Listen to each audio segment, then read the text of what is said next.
Yeah, I started making music, I guess, when I was like maybe 14. I got a guitar from my aunt and was just like immediately kind of recording myself on my laptop, and eventually after like a few years sort of using those really shitty recordings and turning them into samples and messing with them in a way that just it sort of became production more than just straight up recordings, and then realizing I like doing that a lot more. Yeah, basically, like, I guess what has drawn a lot of people to my music or whatever has been the mixes that I've put out and done for radio shows and stuff, and that's been the most fun for me, just in the way that I can show people what I like and then kind of present it in my own way as well. So I can take a lot of,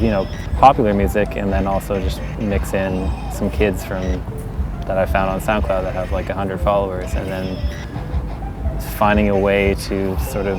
balance those things. And then eventually I was just realizing like people were really enjoying finding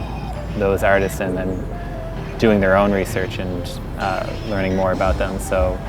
I just figured it made sense to just directly release these songs. It started as a SoundCloud thing because it was just like so convenient to do that. Part of me wanted to create this sort of network, I guess, of like all these kids from different places, and then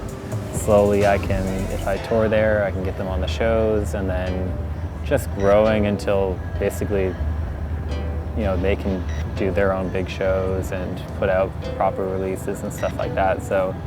it's nice to just kind of be able to use my following and my platform that people may just kind of trust my taste or my music or whatever, and present these things that, like, if you like this, you'll probably like this kid as well.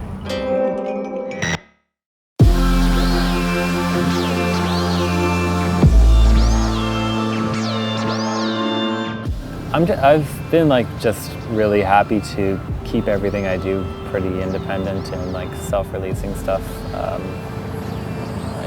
Especially just keeping it that way in the future and using Secret Songs now as like almost my own outlet as well. I think if it only existed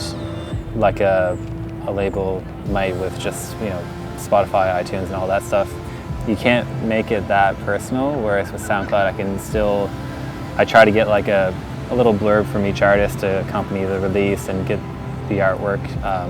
specifically to fit how they want it to look, and also just like the way it's shared is just so direct to fans and everything as well. So finding a way to maintain that personality in the releases and everything is important. Now it's kind of becoming a thing where I can realizing with the next EP I can collaborate with these artists and then release it as like a self-release project, and there's now this kind of support system there, and fans are actually like into that. So it's nice to be able to make it come full circle now and not just be a fan, but also like be interacting with these artists and everything.